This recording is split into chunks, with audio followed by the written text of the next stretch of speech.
Greater Bengaluru ಆಡಳಿತ ಕಾಯ್ದೆ ಜಾರಿ.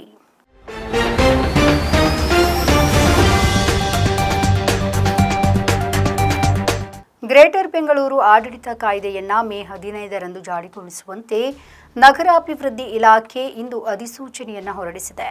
ಗ್ರೇಟರ್ ಬೆಂಗಳೂರು ಪ್ರಾಧಿಕಾರ ಆಡಳಿತ ವಹಿಸಿಕೊಳ್ಳುವವರಿಗೆ ಬಿಬಿಎಂಪಿ ಮುಂದುವರಿಯಲಿದೆ. ಗ್ರೇಟರ್ ಬೆಂಗಳೂರು ಆಡಳಿತ ಕಾಯ್ದೆ ಜಾರಿಯಾದ ಮೇಲೆ ಮುಖ್ಯಮಂತ್ರಿಯವರ ನೇತೃತ್ವದ ಗ್ರೇಟರ್ ಬೆಂಗಳೂರು ಪ್ರಾಧಿಕಾರ 120 ದಿನಗಳಲ್ಲಿ ರಚನೆಯಾಗಲಿದೆ. ಆಡಳಿತ ಅವಧಿ ನೇಮಕಗೊಳ್ಳಲಿದ್ದಾರೆ. ಗ್ರೇಟರ್ ಬೆಂಗಳೂರು ಪ್ರದೇಶ ಗಡಿ ಕುರಿತು ನಡೆಯಲಿದೆ. ಅನಂತರ ನಿಧಾನವಾಗಿ ಬಿಬಿಎಂಪಿ ಅಸ್ತಿತ್ವ ಕಳೆದುಕೊಳ್ಳಲಿಕ್ಕಿದೆ. ಗ್ರೇಟರ್ ಬೆಂಗಳೂರು ಪ್ರಾಧಿಕಾರದಲ್ಲಿ ಬೆಂಗಳೂರು ಅಭಿವೃದ್ಧಿ ಸಚಿವರು ಉಪಾಧ್ಯಕ್ಷರಾಗಿರ್ತಾರೆ. ಗ್ರೇಟರ್ ಬೆಂಗಳೂರು ವ್ಯಾಪ್ತಿಯ ಶಾಸಕರು, ಸಚಿವರು, ನಗರಾಭಿವೃದ್ಧಿ ಸಚಿವರು, ಪಾಲಿಕೆಗಳ ಮೇಯರ್, ಬಿಡಿಎ ಆಯುಕ್ತ, ಬೆಂಗಳೂರು ಜಲಮಂಡಳಿಯ ಅಧ್ಯಕ್ಷ, ಬಿಎಂಟಿಸಿ ವ್ಯವಸ್ಥಾಪಕ ನಿರ್ದೇಶಕ, ಬಿಎಂಆರ್ಸಿಎಲ್ ವ್ಯವಸ್ಥಾಪಕ ನಿರ್ದೇಶಕ, ಬೆಸ್ಕಾಂ ವ್ಯವಸ್ಥಾಪಕ ನಿರ್ದೇಶಕ, ಕಂದಾಯ ಜಿಲ್ಲೆಯ ಜಿಲ್ಲಾಧಿಕಾರಿಗಳು, ಬೆಂಗಳೂರು ನಗರ ಪೊಲೀಸ್ ಕಮಿಷನರ್, ಬೆಂಗಳೂರು ಮಹಾನಗರ ಭೂಸಾರಿಗೆ ಪ್ರಾಧಿಕಾರದ ಮುಖ್ಯ ಕಾರ್ಯನಿರ್ವಾಹಕ ಅಧಿಕಾರಿ ಹೀಗೆ ಎಲ್ಲರೂ ಕೂಡ ಪ್ರಾಧಿಕಾರದ ಮಹಾನಗರ ಆಯುಕ್ತ ಸದಸ್ಯರಾಗಲಿಕ್ಕಿದ್ದಾರೆ. ಗ್ರೇಟರ್ ಬೆಂಗಳೂರು ಪ್ರಾಧಿಕಾರದ ಮುಖ್ಯ ಆಯುಕ್ತ ಸದಸ್ಯ ಕಾರ್ಯದರ್ಶಿಯಾಗಿರ್ತಾರೆ.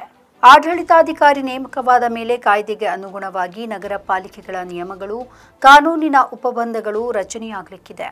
ನಗರ ಪಾಲಿಕೆಗಳ ಅಡಿಯಲ್ಲಿ ಕಾರ್ಯನಿರ್ವಹಿಸುವ ಪ್ರಾಧಿಕಾರಿಗಳಿಗೆ ನಿಯಮಗಳನ್ನು ಜಾರಿ ಮಾಡಿ ಕರ್ತವ್ಯ ಪ್ರಕಾರಗಳನ್ನು ನಿರ್ಧರಿಸಲಾಗುವುದು. ಇನ್ನು ನಗರದ ಕೈಗಾರಿಕಾ ಪ್ರದೇಶಗಳಲ್ಲದೆ ಎಲೆಕ್ಟ್ರಾನಿಕ್ ಸಿಟಿ, ಅತ್ತಿಬೆಲೆ, ಜಿಗಣಿ ಕೈಗಾರಿಕಾ ಪ್ರದೇಶ, ಬೊಮ್ಮಸಂದ್ರ, ಸರ್ಜಾಪುರ, ಬಾಗಲೂರು, ರಾಜಾನುಕುಂಟೆ, ಹೆಸರುಘಟ್ಟ, ದಾಸನಪುರ, ಮಾಕಳಿ, ತಾವರೆಕೆರೆ, ಕುಂಬಳಗೋಡು ಹಾಗೆ ಕಗ್ಲಿಪುರ, ಹಾರೋಹಳ್ಳಿಯನ್ನ ಗ್ರೇಟರ್ ಬೆಂಗಳೂರು ಪ್ರದೇಶಕ್ಕೆ ಸೇರಿಸಿಕೊಂಡು ಕನಿಷ್ಠ 3 ಪಾಲಿಕೆ ರಚನೆಯಾಗುವಂತಹ ಸಾಧ್ಯತೆ ಇದೆ. ಇನ್ನು ತೆರಿಗೆ ಪಾವತಿ ವ್ಯಾಪ್ತಿ ಅಧಿಕಾರಿಗಳ ಕರ್ತವ್ಯಗಳಲ್ಲಿ ಚಲಾವಣೆಯನ್ನ ಯಾವುದೇ ಬದಲಾವಣೆ ಇರುವುದಿಲ್ಲ ಅಂತ ಬಿಬಿಎಂಪಿ ಅಧಿಕಾರಿಗಳು ಸ್ಪಷ್ಟಪಡಿಸಿದ್ದಾರೆ.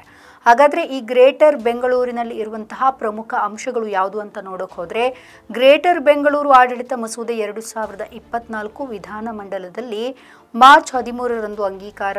ಒಂದೇ ಬಾರಿ ಮಸೂದೆ ವಾಪಸ್ ಮಾಡಿದ್ದಂತಹ ರಾಜ್ಯಪಾಲರು ರಾಜ್ಯ ಸರ್ಕಾರ ಸ್ಪಷ್ಟನೆ ನೀಡಿದ್ರಿಂದ ಏಪ್ರಿಲ್ 24ಕ್ಕೆ ರಾಜ್ಯಪಾಲರ ಒಪ್ಪಿಗೆ ಸಿಕ್ತು.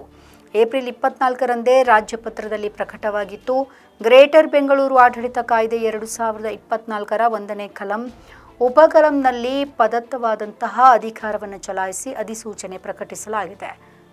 ಬೆಂಗಳೂರು ಕೇಂದ್ರ, ಬೆಂಗಳೂರು ಉತ್ತರ, ಬೆಂಗಳೂರು ದಕ್ಷಿಣ ನಗರ ಪಾಲಿಕೆ ರಚನೆ ಸಾಧ್ಯತೆ ಇದೆ. ತಲಾ 125 ವಾರ್ಡ್ಗಳಿಗೆ 1 ಪಾಲಿಕೆ. ಪ್ರತಿ ಪಾಲಿಕೆಗೂ ಕೂಡ ಗ್ರೇಟರ್ ಬೆಂಗಳೂರು ಪ್ರದೇಶದ ಗಡಿ ನಿಗದಿ.